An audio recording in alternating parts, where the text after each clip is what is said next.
tariff turmoil has prompted a major sell-off. Major U.S. stock indices have experienced significant declines from the recent highs. The S&P 500 exceeding pandemic-level losses, trillions in market value wiped out. The Nasdaq declined over 20%, entering bear market territory. But how likely is a recession?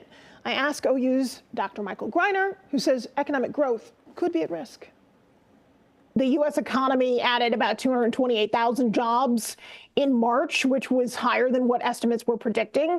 Yes, unemployment did tick up a tiny little bit to 4.2%, but that's probably because more people were actually now entering into the workforce. So that's also positive. There is no inverted yield curve. The yield curve is in positive territory, normal territory now, indicating that long-term interest rates are actually higher than short-term interest rates. All of these things are positive and don't appear to be congruent with some of the fear-mongering. Treasury Secretary Scott Bessent seems to think there is no recession coming.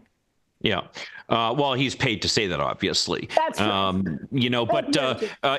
I think the way I'd look at this other data, though, especially the job market data, is more it really raises the question as to whether these tariffs are necessary at all, because there is incredible strength in the job market. And if there really were this crisis where we are not producing the kind of jobs that people need, and we need to be bringing jobs back to America, and that's why the tariffs are being levied, that's at least one of the explanations for them, then you would think that you'd see weakness in the job market, which we really don't see. We saw long-term interest rates dip significantly on Friday, and that may be a desired goal, and that even though typically lower interest rates often mean a weakened dollar, if people instead flock to U.S. Treasuries and see the dollar as sort of a safe haven, we could still see a strong dollar as a result of what occurred with this market crash. There are all kinds of possibilities, and that's the problem that we're seeing with this right now, which is that there are all kinds of justifications.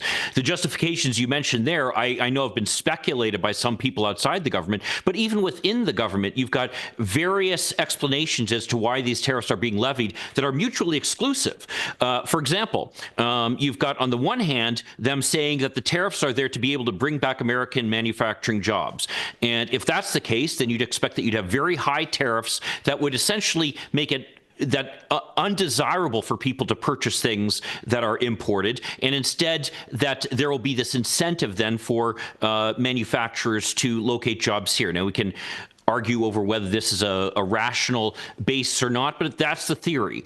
On the other hand, though, they're also saying that part of the reason that these tariffs are being levied is to raise revenues, to address things like the deficit, for example.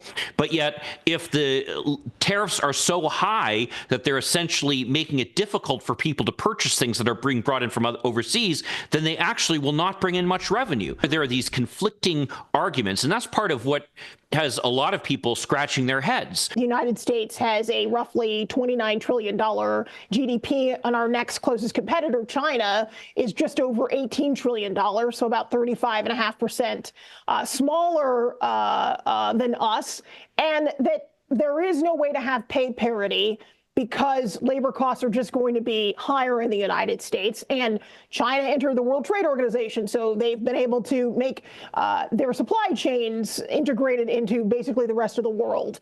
NAFTA, all of these things combined have put us in a very precarious situation as Americans to be able to compete on a trade level. And that the only way to rectify the situation, or try to rectify the situation, is through what many would describe as draconian tariffs. The fact is, the United States is a well-developed country. We are by far the world's largest economy, as you pointed out, and we've been a success story when you compare our economy to other economies that have been struggling, especially since COVID. But really, when you look at it overall, for the last 30 years, the U.S. economy has grown enormously, especially when you compare it to other countries that are similarly developed. We've got higher per capita income.